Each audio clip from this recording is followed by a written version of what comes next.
kunezigaba ezihlukahlukene ngathi kukhona la nifike nibeke khona imithi la bese ke niphinde niba nendlela okuyidlulisa ngayo bashaka kakhulu ke ngelelanga sizama ukubachazela bafethu ikhona imithi siyibekile but niyibekeleni lapha ingekho eclinic but manje kuye kube kuhle ukuthi masithola ithuba elifana naleli ke nisichazele ukuthi isebenza kanjani into sokwenze njani mayisahleli lapha kunina ifika kanjani futhi la emaclinic imithi. Okay, so province ini sine depot iyodwa ephakela izibhedlela zonke nama clinic, so ikabili into yokuthenga imithi. Okay.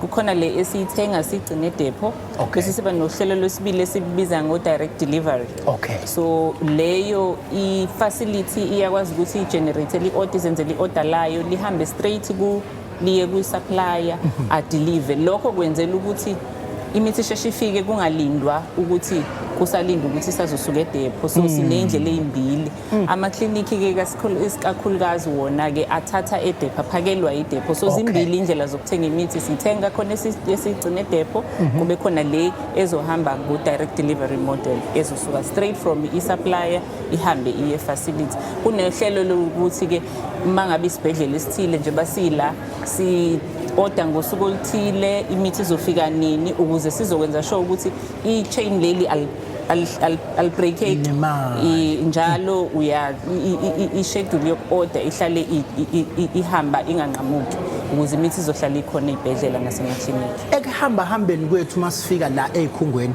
sike sakuthola ukuthi ikhona lemithi othola ukuthi umanufacturer ngabe kuthiwa umanufacturer noma lo ukhiqiza umenzi wawo lokuyena owenzayo umuthi usumphelele manje ke izimo lezo enendile kanjani ke nazo. Ngithi imithi mayakhiwa kunezithako ezisetshenziswayo uthola ukuthi kuyithako ezu4 khona esisodwa esingekho and mase ingekho lesi angeke uzukwazi ukuthi umuthi uphelele wakhiwe.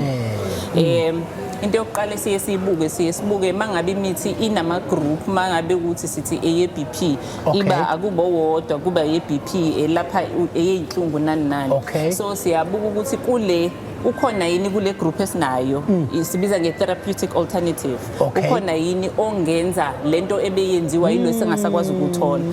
That's number 1. Yebo sibheke ukuthi akukho okunye okungasiza. Number 1. Okwesibili mayiphela imithi akujwayelekile ukuthi kwenze ukuthi iphele kanye yonke indawo. Ungathola ukuthi iphelile la sibhedlela somakhelwane sakhona. So sinento esibiza nge-dashboard la sibukaza ukubuka sihleli la ukuthi ingaki imithi lapha ingaka so siyashare sidistribute ngoba asifuni ukuthi umuntu mayefika esibhedlela ikhona ngala kamakhelwane angayitholi. So o pharmacy manager banento abayibiza nge-redistribution so sishare sisizwa ilama dashboard nako konke la sibuka khona ukuthi imithi ikhona ikuphi. Makudlula lapho sesoya siyobheka into ethi usection 21. Isection 21 ngithi imithi mangabe sisebenzisa la eSouth Africa iya regulator i-register uSAPRA oyi-regulator ukuthi umuthi othile uvumelekile ukuthi usebenze. Asisesizame konke ke manje kodwa still umuthi awukho.